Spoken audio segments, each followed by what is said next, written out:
Hi, my name is Allison Farrell, and this is my studio.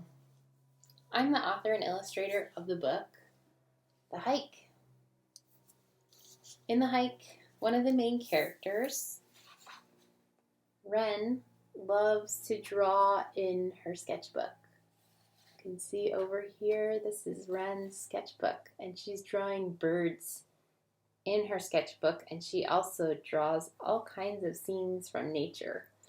If you look in the back of the book, you can see some other things that she sees along the hike. So you can see she's drawing insects and plants and animals along the way. Would you like to try drawing from nature with me? Let's do it. The first thing you'll need are some plants and a sketchbook, a pencil, some colored pencils or crayons, whatever other materials you might want to draw with. I thought we'd start with a leaf rubbing first, and then we'll do some drawings. But first we're just going to lay out some leaves on the paper and have fun just squashing them down with the paper and then rubbing over them with whatever colors you prefer to use. I used a colored pencil, but crayons work really well too. You could make it multicolored or rainbow colored if you just get out a few different colored crayons or colored pencils. And that's about all there is to leaf rubbings. You can label them if you want. Leaf rubbings are a bit like a simple drawing. It helps you notice the shapes and the details of your leaves. Next, I'm going to draw this beautiful fern. When I draw from nature, I like to look for shapes and lines. And with this fern, I'm going to start by looking at the line of the stem. And that's just a big curvy line. And next I'll look for shapes. Like at the top, there's this cluster of leaf shapes that are kind of like a zigzag edge shape that goes from farther off the stem to closer until it becomes a triangle on the top. And then I mimic that on the other side. Next, I look back at the fern and I notice that each leaf is like its own triangle shape. And right now it's going from smaller to bigger all the way down the stem until it gets to the bottom where it gets a little smaller again. So I'm just coming up with a system of drawing kind of these curvy triangular shapes all along the stem on this side. And I'm not doing the exact leaf shape, I'm simplifying it a little bit. You can draw leaf shapes however you want. If you wanted it to be a little more exact, you could do that. But for me, to do just kind of a curvy triangle seems to be the best method here, and to keep looking back and forth between my paper and the fern.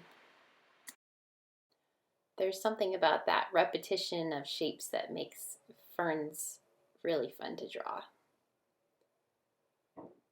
I'm coloring it in here, but I noticed that the green I have is a little on the dark side, so I'm actually mixing colored pencil colors. And you could do this with crayon too. I'm just coloring lightly with yellow and then coloring over with the darker green colored pencil, and the yellow is just helping, it's mixing with the dark green to make it a lighter, more yellow green, like a spring fern green. There it is.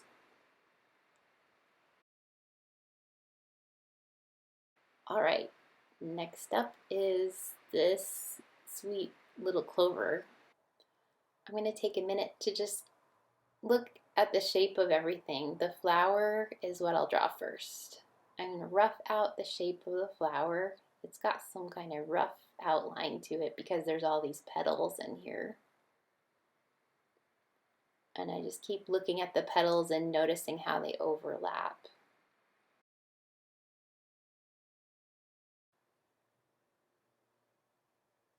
I'll draw a little bit of the stem and then make note of where all the leaves start to split off from the stem.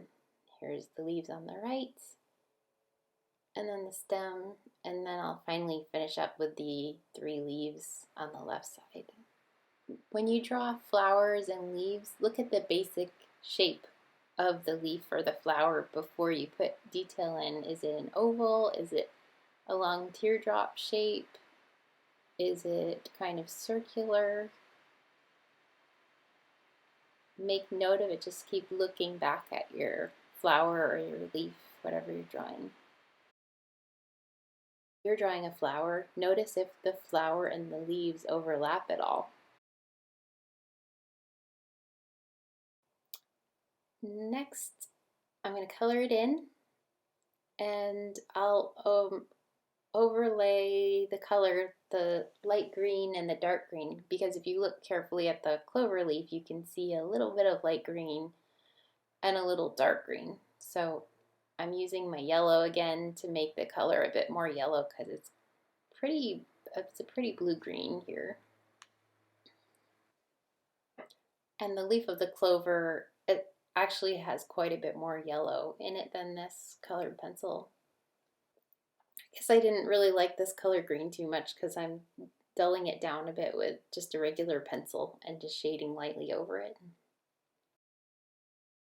When I do the petals, I'm looking at each individual petal and how the color works. And on this particular flower, the tips of the flower petals are a bit darker than the part that's closer to the stem. So that is how I'm coloring it. And that's basically it. When you make a nature drawing, look for some of the bigger shapes or lines first to help you with the big picture of the drawing, and then go in and do smaller shapes and lines and details. That's it for now. Have fun drawing. Bye.